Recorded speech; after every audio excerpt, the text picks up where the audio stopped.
When I was 12, my family lived in a small town about 20 miles outside of Colorado called Frederickson. And when I say small town, what I mean is I'm pretty sure we only had about 100 people living in this place. My family lived a relatively normal life, with my dad working at the town hardware store and my mother working part-time at the school. The town was small, but there were a few points of interest. We had a brewery, which, being a child, I wasn't allowed to go to. We also had a museum with relics from the town's past. Finally, there was Jonathan's tomb. Jonathan's tomb was an old abandoned mine shaft from the early days of Frederickson.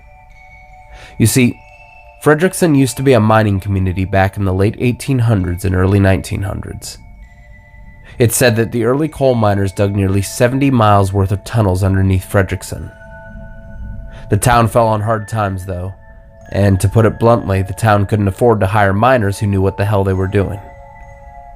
One of these miners was Jonathan Queen.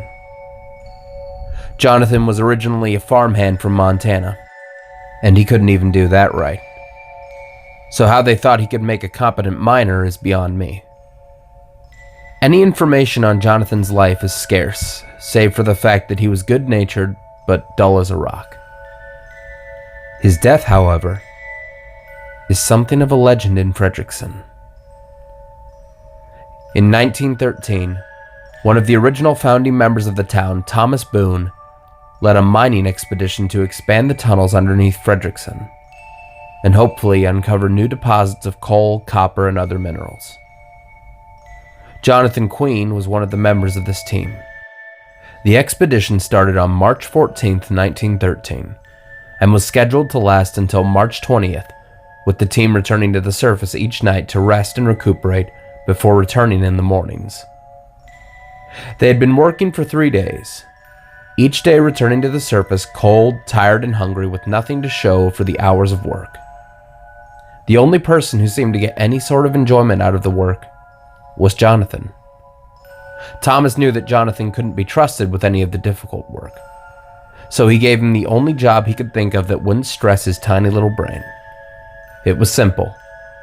All he had to do was take the big sledgehammer and break any large rocks that would hinder the ability to move the equipment through the tunnel. Jonathan was more than happy to do so.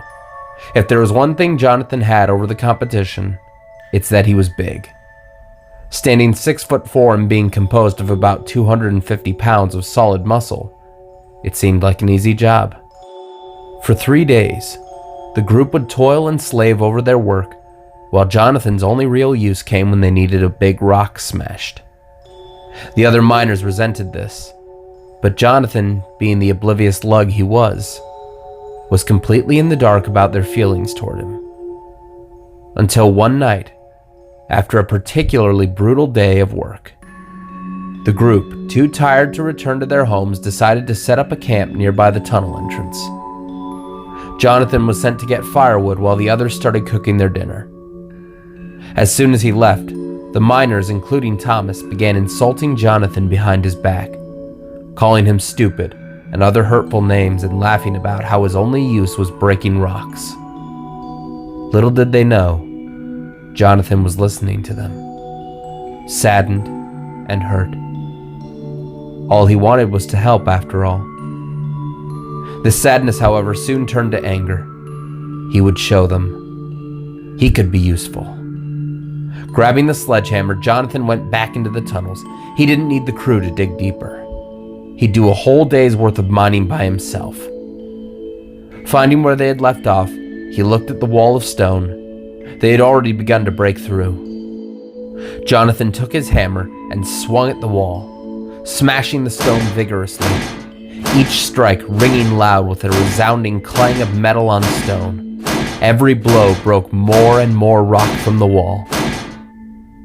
It's at this point I should mention that the hills of Frederickson have, since the 1980s, been declared as unsafe for mining activity. Several natural caves and caverns have since been discovered through the use of subterranean radar technology. These caves can lead to sudden drops into dark crevices, and as such, pose a serious threat to inexperienced miners. Jonathan discovered this the hard way. After hours of smashing the wall, Jonathan was getting flustered and angrier. Soon, however, he saw that the wall was nearly ready to give way. In just a few hours, he would have saved his crew nearly a day and a half of work, and he did it himself. His frustration turned to excitement as he smashed the weakening wall again and again and again.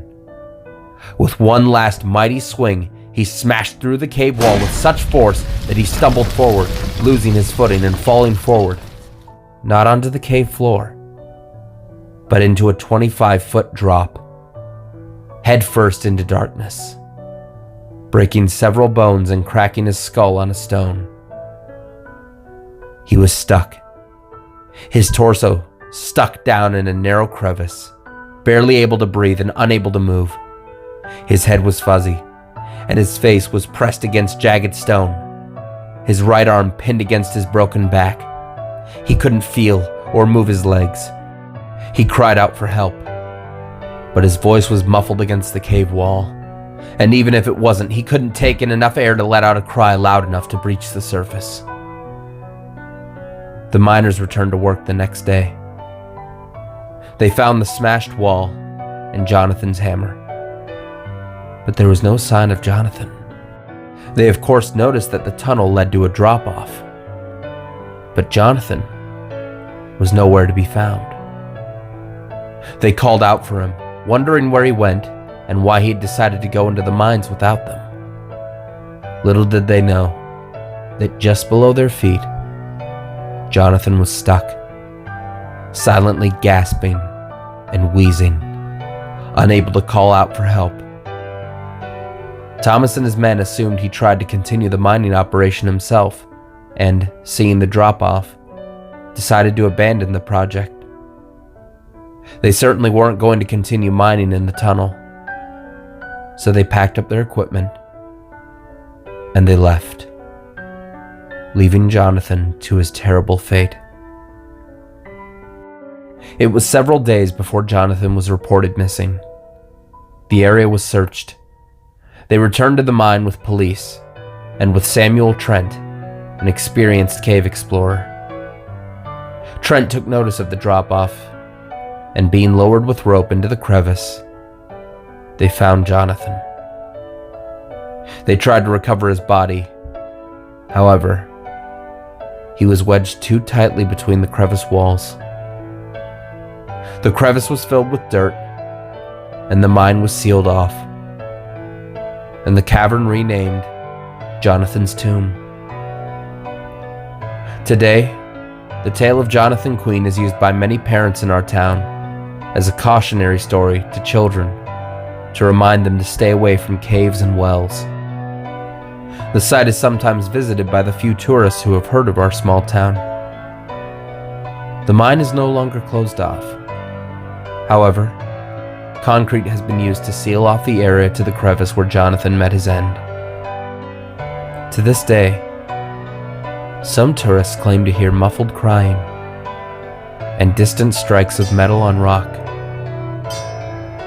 as though the spirit of Jonathan Queen still lingers, trying to free itself from its makeshift tomb.